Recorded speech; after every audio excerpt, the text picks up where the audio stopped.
Okay, this lesson is simply about different ways to approach playing the blues. Now, I've noticed it come up with students sometimes over the years that as soon as we talk about the blues, or I call the blues, they'll go right into like blues scales and bluesy licks and things like that, and they tend to differentiate between playing the blues and playing other forms, and as if it's like a separate thing. I mean, the blues, of course, is the basis of everything we do.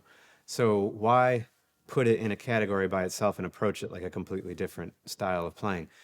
I've identified four different ways that you can play it in terms of the vocabulary and language you use. I'm sure there's many more, and really, in reality, all players use combinations of all of these things. But just for practice and to make this kind of a focused effort, I wanted to talk about four different ways you can approach playing blues. And we'll just play an easy F blues. Now, the first, of course, is just to play straight blues scales. You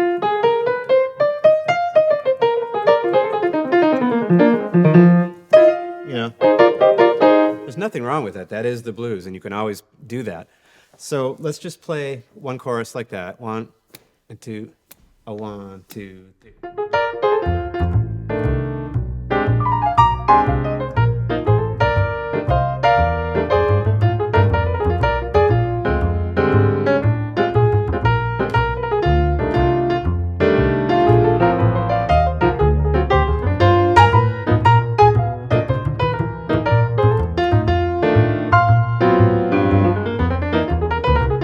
Right, okay, that's fine.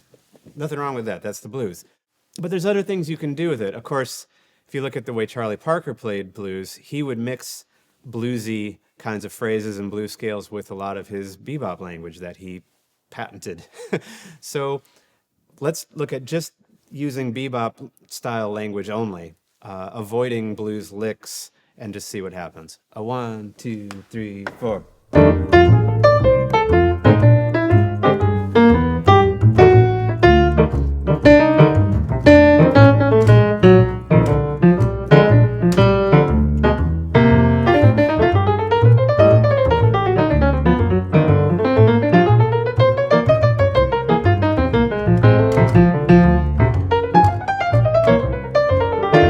And I noticed some of the bluesy language crept in there anyway, as much as I tried to stop it from happening.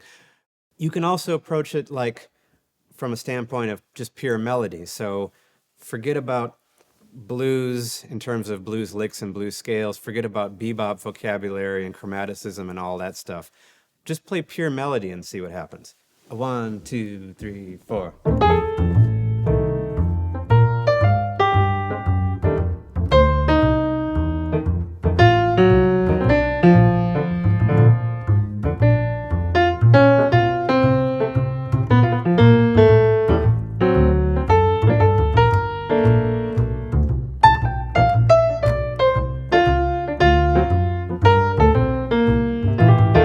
Right? Something like that. So I was really consciously trying to just play something melodic. You can approach it from a more contemporary, kind of pentatonic, modernistic kind of standpoint as well. I'll try something like that. Let's go a little bit faster about here. One, two, a one, two, three, four.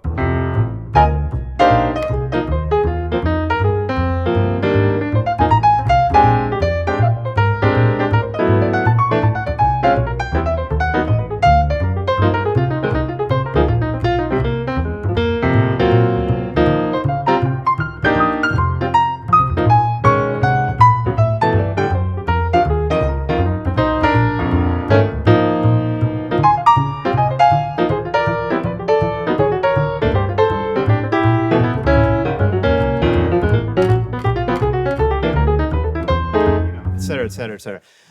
But what I'd like you to do for practice, put a metronome on, or if you can get a friend who plays bass, call them over, and just practice this. And I want you to rotate. So really, these four things. So pure blues scales, blues licks, bluesy sounding riffs, then pure bebop type language, pure melody, and some kind of modern thing, with pentatonic scales, et cetera, and rotate around those. So you make a real conscious effort to focus just on one thing at a time. And then I'm going to have you mix it together. So let's do twice through. So there's going to be 8 choruses. Okay? 1, 2, 1, 2, 3, 4.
Back to the blues.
Something like that. So that was twice around. Now what I'm going to have you do, try this, is see if you can do every 4 bars, rotate. So it's 4 things. Blues is 12 bars, so it's not going to come out, I think, maybe every 3 choruses it's going to come out or something like that. But just try your best. So every 4 bars I'm going to try to switch. So starting blues, then bebop, then melody. And by melody, saying melody doesn't mean it has to be suddenly all pretty and vanilla or anything like that. But, you know, you listen to a lot of Duke Ellington's music, just pure melody, you know. It's still bluesy, it has a blues feeling to it, but it's very, or Ornette Coleman's music would be another example, just very melodic all the way through. And sometimes has those blues notes in it, sometimes doesn't. Sometimes you play major 7s on a blues chord, on a 7 chord, you know. A lot of options there. So I'm going to rotate around. Let's see if I can do this and not lose my place. Okay, starting with bluesy blues scales. 1, 2, 1, 2, 3, 4.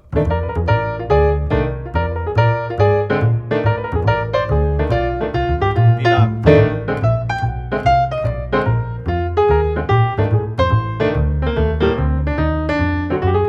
Melody.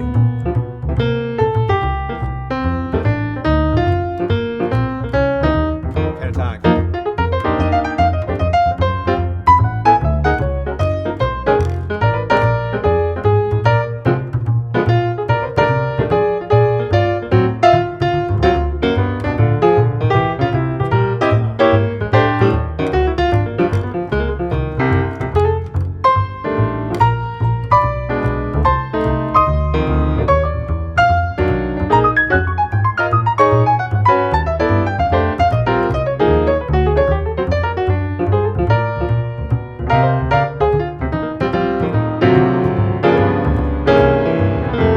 Bebop now.